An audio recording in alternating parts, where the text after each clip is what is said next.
প্রিয় খোকা, ইদানিং স্মৃতিগুলো বড্ড বেশি পেয়ারা হয়ে গেছে। তারা রীতিমতো প্রতারণায় যুক্ত। স্মৃতি হাতড়ে বহু দূর চলে যায়, তারপরও তোকে খুঁজে পায় না।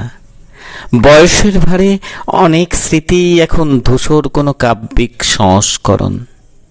বাজান, তোর মনে আছে ছোটবেলায় তোর বুক আর আমার বুকের সাথে না মেশালে তোর ঘুম আসতো না? প্রায় তুই মাঝ রাতে জেগে উঠতি, আমি সারা রাত কত সব অদ্ভুত গল্প শোনাতাম। জানিস বাবা, আমার এখনো সব গল্প দিব্যি মনে আছে।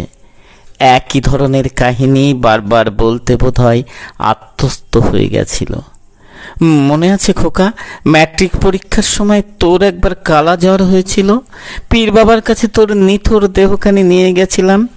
হুজুরকে আমি ডাক দিয়ে বলেছিলাম, হুজুর প্রভুর কাছে দোয়া করুন আমার বদলে যেন আমার বাজান বেঁচে থাকে। বৌমা দাদু ভাইরা কেমন আছে? বৌমাকে তুই ভুল বুঝিস না, সে তো আমাদের রক্তের কেউ না। আমার জন্য চিন্তা করিস না, এই আশ্রমে আমি বেশ ভালো আছি। আমরা সব দিয়ে জোনা 50 বাবা আছি। তাদের মধ্যে মানসিক দিক দিয়ে আমি সবচেয়ে ভালো আছি। ওই হতভাগাদের বেশিরভাগই ছেলে বা ছেলের বউয়ের হাতে চড় থাপ্পড় লাতি গুঁতোকে এই আশ্রমে পাড়ি জমিয়েছে।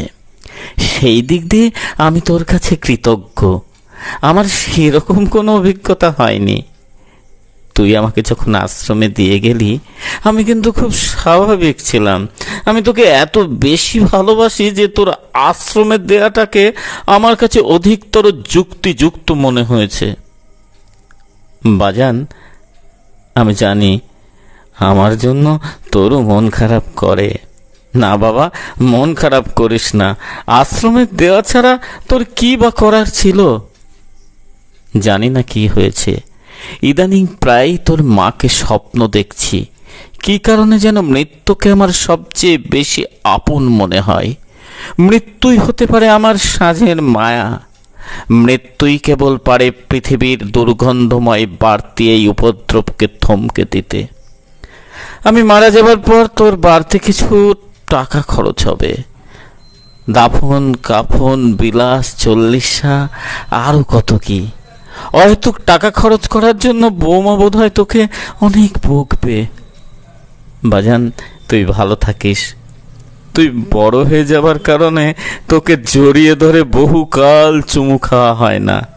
আমার মৃত্যুর পর পারলে তুই সেই কাজটা করিস।